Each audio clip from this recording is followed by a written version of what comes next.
They see my disability, I see my ability. They call me disabled, I call myself differently abled. There are some incidents that happen in your life. Those incidents break you, deform you, but they mold you into the best version of you. And the same thing happened to me. I was 18 years old when I got married. My father wanted me to get married. And all I said was, if that makes you happy, I'll say yes. And of course, it was never a happy marriage. Just about after 2 years of getting married, I met a car accident. Somehow my husband fell asleep and the car fell in the ditch. He managed to jump out, saved himself. I'm happy for him. But I stayed inside the car and I sustained a lot of injuries. The list is a bit long, don't get scared. The wrist was fractured. Shoulder bone and collarbone were fractured. My whole rib cage got fractured. And because of the rib cage injury, lungs and liver were badly injured. I couldn't breathe. I lost urinary bowel control. That's why I have to wear the bag wherever I go. 3 vertebrae of my backbone were completely crushed. And I got paralyzed for the rest of my life. I finally ended up in a hospital where I stayed for 2.5 months. I underwent multiple surgeries. One day, doctor came to me and he said, well, I heard that you wanted to be an artist, but you ended up being a housewife. I have a bad news for you.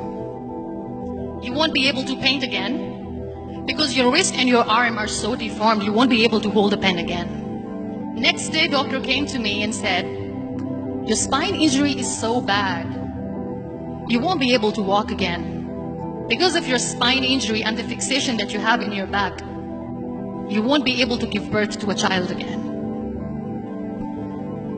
That day, I was devastated.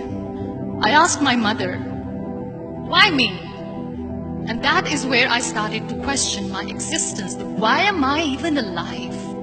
And that is where I realized that the words have the power to heal the soul.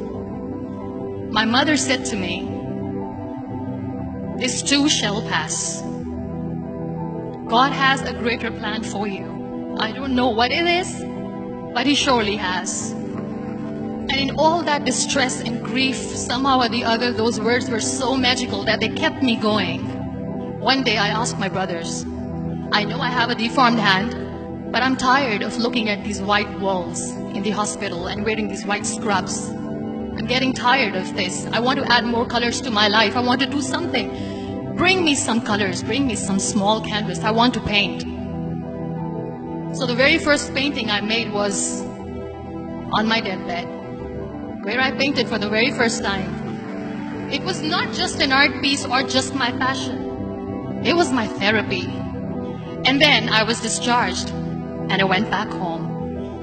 And I went back home and I realized that I have developed a lot of pressure ulcers on my back and on my hip bone. I was unable to sit. There were a lot of infections in my body, a lot of allergies. So doctors wanted me to lie down on the bed straight for not 6 months, for not 1 year, for 2 years. I was bedridden, confined in that one room, looking outside the window, listening to the birds chirping, and thinking maybe there will be a time when we'll be going out with the family and enjoying the nature. That was the time where I realized how lucky people are. That is the time where I realized that the day I'm going to sit, I'm going to share this pain with everyone to make them realize how blessed they are, and they don't even consider them lucky.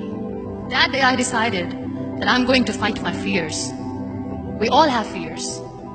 Fear of unknown, fear of losing people, fear of losing health, money. We want to excel in career, we want to become famous, we want to get money. We are scared all the time. So I wrote down one by one all those fears. And I decided that I'm going to overcome these fears one at a time. You know what was my biggest fear? Divorce. I was trying to cling on to this person who didn't want me anymore, but I said no. I have to make it work.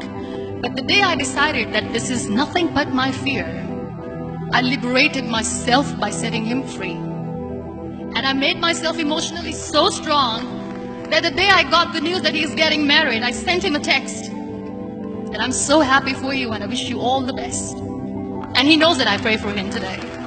Number 2 was, I won't be able to be a mother again.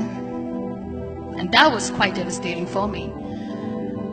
But then I realized there are so many children in the world, all they want is acceptance. So there is no point of crying, just go and adopt one. And that's what I did. People think that they will not be accepted by the people because we, in the world of perfect people, are imperfects. So I decided that instead of starting an NGO for disability awareness, which I know will not help anyone, I started to appear more in public. I started to paint. I decided that I'm going to join the national TV of Pakistan as an anchor person. And I've been doing a lot of shows for the last 3 years. I became the National Goodwill Ambassador for UN Women Pakistan, and now I speak for the rights of women, children.